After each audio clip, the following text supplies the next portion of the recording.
Bonjour à tous. Alors, je viens une nouvelle fois sur le thème de l'éducation. Et aujourd'hui, la question sur laquelle j'aimerais bien travailler, c'est comment je fais quand mes enfants viennent piétiner mes valeurs.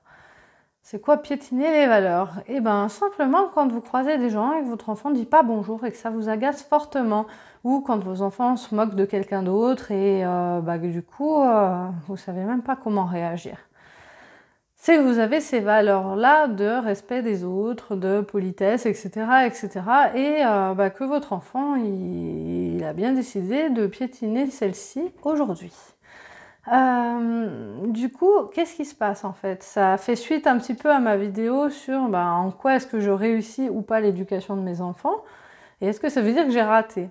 Une nouvelle fois, pour moi, la réussite, c'est faire des enfants heureux, pas faire des enfants qui suivent tous les codes de la société absolument sans même comprendre pourquoi. Et j'aimerais bien qu'ils suivent mes valeurs, oui, mais en les comprenant, en transmettant celles-ci. Donc, comment faire? Déjà, quand ils viennent piétiner nos valeurs, en général, ça a tendance à fortement nous agacer, voire nous mettre en colère. Et du coup, il va falloir gérer cette partie-là de nos émotions. Donc là, on a tout le travail sur nos émotions à faire, qui est très intéressant de faire, parce que finalement, on attend d'eux qui gèrent leurs émotions, mais nous aussi, il faut apprendre à les gérer. Et j'avoue que c'est pas tous les jours facile. Ensuite, il y a un deuxième point, c'est le regard des autres. Comment les gens vont penser que j'éduque mon enfant? Évidemment, les gens vont se dire que c'est des enfants très mal élevés.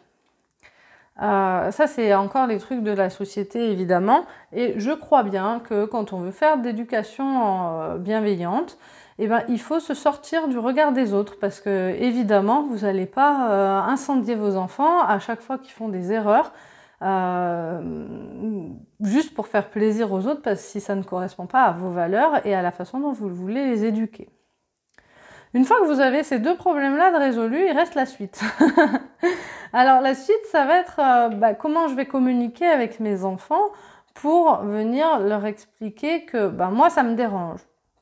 Donc là, il suffit d'en parler avec eux. Il est intéressant de venir voir en soi qu'est-ce que ça vient déranger et puis exprimer simplement. Quand toi, tu ne dis pas bonjour aux personnes ou quand toi, tu te moques d'un autre enfant, moi, je vis ça.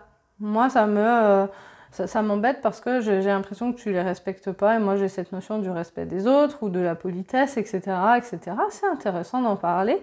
Et puis, pourquoi pas dire, et toi, t'aimerais pas qu'on te dise bonjour quand on te croise ou que personne se moque de toi ou... Voilà, c'est tout un échange à avoir avec eux qui est intéressant, mais évidemment, pour qu'il puisse y avoir un échange, il faut qu'ils perçoivent que déjà c'est dénué de jugement, parce qu'un enfant qui dit pas bonjour, c'est pas forcément par méchanceté. Moi souvent c'est ce que je dis, on peut être gentil et ne rien faire, comme être gentil et aider la terre entière. L'important c'est l'intention. C'est pas parce qu'on ne fait rien ou qu'on n'aide pas les autres qu'on est mal intentionné et qu'on leur souhaite le pire. Les enfants c'est un peu ça l'idée. Des fois ils font pas ou ils font des choses que nous on considère mauvaises, mais à cet âge-là ils n'ont pas encore le recul de qu'est-ce qui est bien ou qu'est-ce qui est mal. Donc c'est peut-être à nous d'échanger avec eux en toute neutralité sur je vois que tu as fait ça, peut-être ne t'es-tu pas rendu compte que l'autre enfant ça peut lui faire de la peine, que les personnes que tu croises, peut-être qu'ils trouveraient ça plus agréable si tu leur disais bonjour, et peut-être que pour toi aussi ça crée des connexions avec les autres. Voilà, tout simplement. Donc j'ai noté en parler, essayer de comprendre, bien sûr, oui, parce qu'ils font pas ça forcément par méchanceté.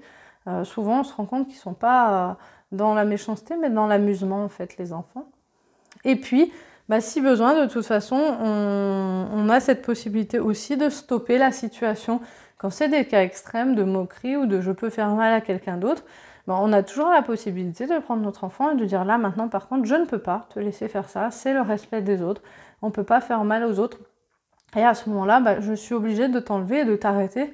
Et si tu veux, on va en parler ensemble, on va chercher quel est ton besoin et trouver une solution pour que tu l'exprimes d'une façon respectueuse pour les autres.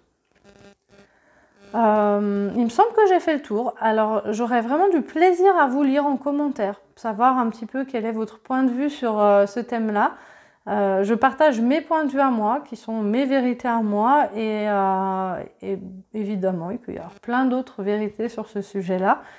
Je vous propose de liker si c'est une vidéo qui vous a plu, la partager, pourquoi pas, pour que d'autres personnes puissent se nourrir avec, et puis